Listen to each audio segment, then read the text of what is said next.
লোকে ফাঁসি দিয়েছেন, খুন করেছেন, কিন্তু আপনারা তো প্রকাশ্য দিবালোকের খুন করেছেন। দেশবাসী সাক্ষী, বিশ্ববাসী সাক্ষী।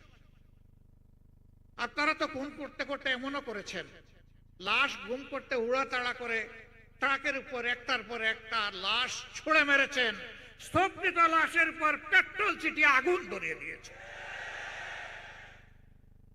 কোথায় ছিল আপনাদের মানবিক সত্তাটুকু? কিভাবে আপনারা তা পারলেন? এই নির্দেশ দিলেন, এই গণহত্যা সংগঠিত করলেন, ইন্টারনেট বন্ধ করে দিয়ে যাদেরকে লাশ করেছিলেন তাদের লাশগুলা গুম করলেন। আজও অনেক জায়গায় গেলে অনেক মানুষ এসে হাত ধরে কেঁদে ফেলে, বলে কেউ কেউ তো তাদের বাবার লাশ পেয়েছে, কবর পেয়েছে। আমি আমার বাবার, ভাইয়ের, সন্তানের, স্বামীর লাশটা কোথায় আছে, বেঁচে আছে না মারা গেছে, আজ পর্যন্ত জানতে পারলাম না। এদেরকে আমরা কি সান্ত্বনা দেব? তাই তো করেছে। এখন কেউ কেউ আমাদের কাছে জানতে চায়, আগামীতে সুষ্ঠু নির্বাচন হলে ওই গণহত্যাকারী দল বাংলাদেশের নির্বাচনে অংশগ্রহণ করতে পারবে কিনা।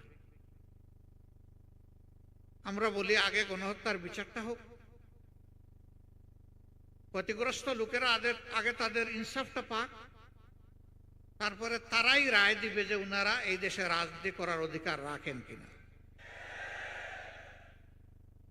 রাজনীতির নাম যদি গণহত্যা হয় তাহলে এমন দল বাংলাদেশের জনগণ বরদাস্ত করবে না। রাজনীতির নাম যদি জনকল্যাণ হয় তাহলে জনগণ যাকে পছন্দ করবে তাকে বরণ করে নেবে। আওয়ামী লীগ প্রমাণ করেছে তারা কোনো রাজনৈতিক দল নয়, বরঞ্চ গণহত্যাকারী একটা সিন্ডিকেট। আমরা যা বললাম, আওয়ামী লীগ আদালতে গিয়ে তা প্রমাণ করুক যে আমাদের কথা সত্য না মিথ্যা। আমরা আওয়ামী লীগকে আহ্বান জানাব, প্রিয় ভাইরা, সবচেয়ে বেশি কষ্ট দেওয়া হয়েছে জামাত ইসলামীকে। একে একে নেতৃবৃন্দকে ফাঁসি দেওয়া হয়েছে। কোরআনের পাখি দেলোয়ার হোসেন সাইদি রাহিমাহুল্লাহ সহ লোকগুলাকে মৃত্যুর দিকে ঠেলে দেওয়া হয়েছে। অসংখ্য লোককে গুম করা হয়েছে, পঙ্গু করা হয়েছে, ঘরবাড়ি বিধ্বস্ত করা হয়েছে। আমাদের সবগুলা অফিস তাদের পুরা সময় জুড়ে তালাবদ্ধ করে রেখেছে, আমাদের নিবন্ধন কেড়ে নিয়েছে।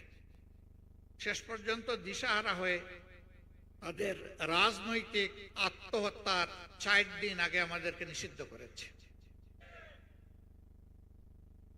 আল্লাহর দরবারে লাখো শুকরিয়া। যারা আমাদেরকে 1 আগস্ট নিষিদ্ধ করলেন, আল্লাহ তাদেরকে মানুষের মনের ভিতরে নিষিদ্ধ করে দিলেন মাত্র 4 দিনের। এখানে আমাদের কোনো বাহাদুরি নেই।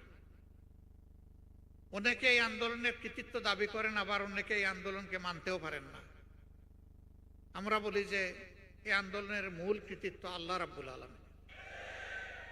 তিনি জাতির সন্তানদেরকে হিম্মত দিয়েছিলেন বুক সোজা করে দাঁড়াবার, গুলি বুকে পেতে নেওয়ার। তা আল্লাহর পছন্দ হয়েছে, মঞ্জুর হয়েছে, কবুল হয়েছে, তাই ফেসিবাদের পতন হয়েছে। মানুষ হিসাবে 18 কোটি মানুষ এর সফলতার দাবিদার, আর নেতৃত্বের সফলতার দাবিদার আমাদের ছাত্র, তরুণ, যুব সমাজ। এইটা অনেকে দেখে মানতে রাজি হয় না।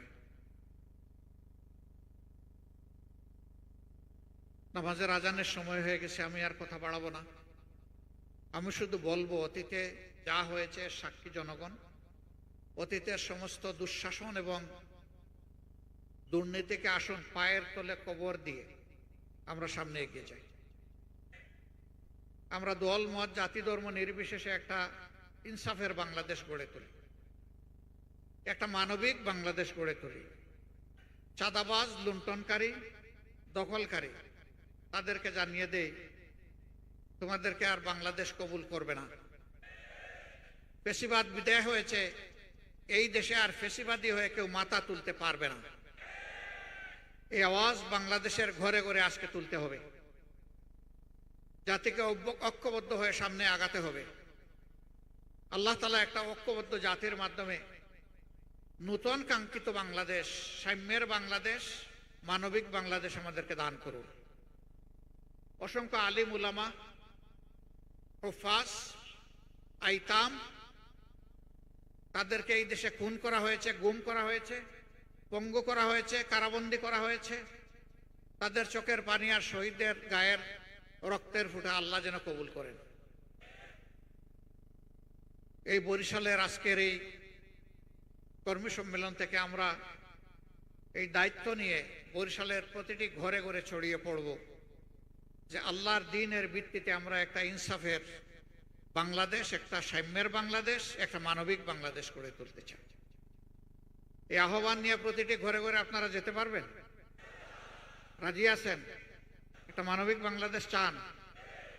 সত্যিই চান? দেখে হাত তুলেন তো ভালো করে।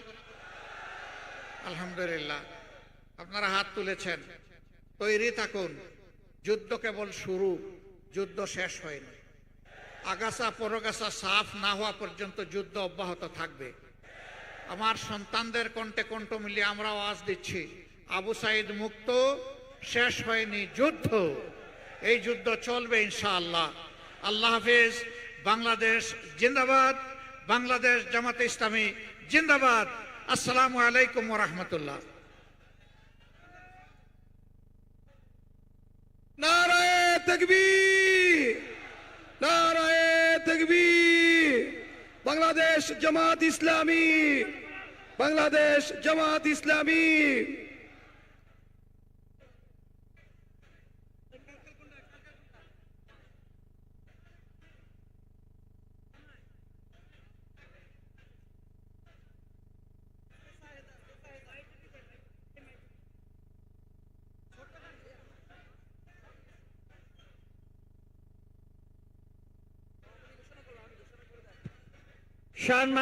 সম্মানিত ভাই সাহেব, মোহতারাম আমির জামাতের বক্তব্যের মাধ্যমে আজকের আমাদের এই প্রোগ্রাম সমাপ্তি হলো।